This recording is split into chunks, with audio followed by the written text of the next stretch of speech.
Did ancient writers ponder the idea of extraterrestrial beings as we do in the modern world when we look up at the starry night sky? The answer is sort of. Not necessarily in the same way that modern people do, because the ancients did not see the world in the same way that we did, but in the sense that they pondered the existence of beings whose origin was some world other than Earth. Then yes, sometimes they did. One of those writers who did was Democritus. Democritus of Abdera was an ancient Greek philosopher born around 460 BCE in the city of Abdera, located in Thrace, a region on the northern Aegean coast. Often hailed as the laughing philosopher for his cheerful disposition, Democritus is best known as a pioneering figure in the development of atomic theory. Alongside his mentor Leucippus, he proposed that all matter is composed of tiny, indivisible particles called atoms moving in a void, a radical idea that laid the groundwork for modern science. Beyond his contributions to natural philosophy and ethics, Democritus was also a speculative thinker who pondered the vastness of the cosmos and the possibility that the universe contained not just one world, but many, potentially infinite in number. Democritus lived during the classical period of Greece, a time when Greek philosophy was flourishing and ideas about the cosmos were evolving rapidly. Traditional cosmology before him was often centered on a geocentric view of the world, a single Earth fixed in the center of the universe, surrounded by concentric celestial spheres.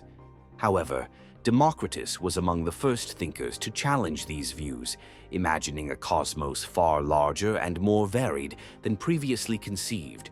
One of Democritus' most fascinating and forward-looking speculations concerned the existence of infinite worlds.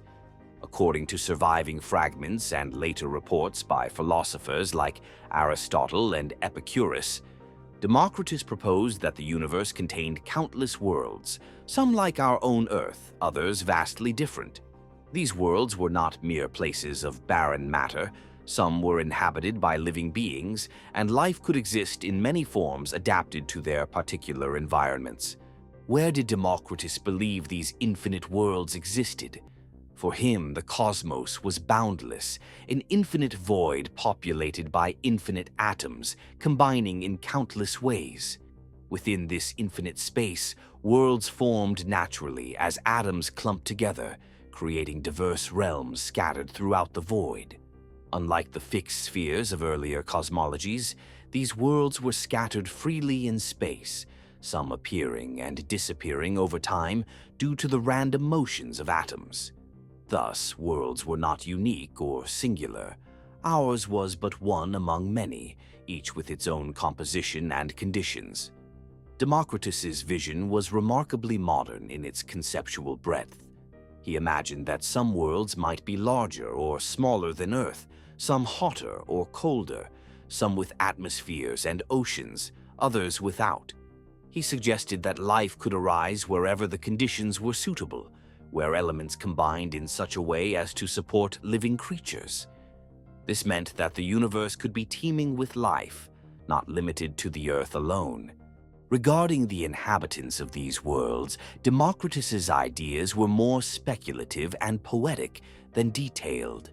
He envisioned creatures adapted to their worlds, possibly very different from humans or animals known on Earth. The diversity of atomic arrangements meant an infinite variety of forms and beings could exist. Some worlds might harbor beings similar to humans, endowed with reason and perception, while others might be inhabited by creatures of wholly alien appearance and behavior. Since each world had its own physical conditions, gravity, climate, and composition, its inhabitants would be shaped accordingly, evolving in ways suited to their environments. Importantly, Democritus did not see these ideas as myth, but as natural consequences of his atomistic philosophy. The infinite void and endless combinations of atoms logically implied an infinite number of worlds, and the same natural processes that produced life on Earth could produce life elsewhere. In this, he anticipated ideas that would only resurface millennia later in modern astrophysics and astrobiology.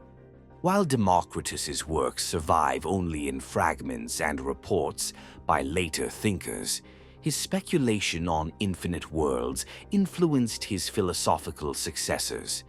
Epicurus, writing in the 3rd century BCE, embraced and expanded on the concept, proposing an infinite number of worlds as part of his materialist philosophy.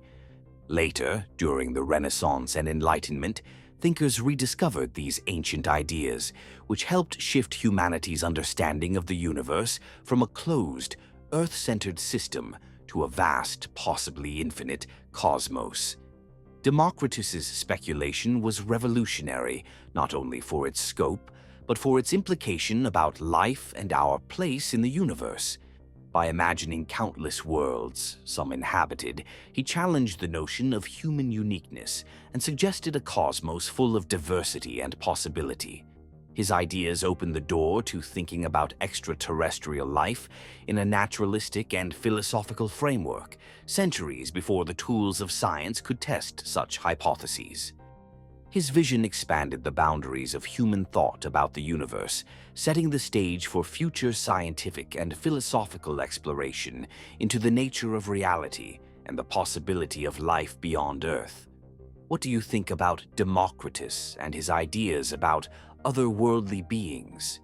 Do you think it's fair to say that he predicted the ideas of evolution and natural selection, as well as atomic theory? Let us know in the comments down below. This video is now in your past, but we hope to see you here again in the future. If you enjoyed this video, please like, comment, and subscribe. Until next time, thank you for watching.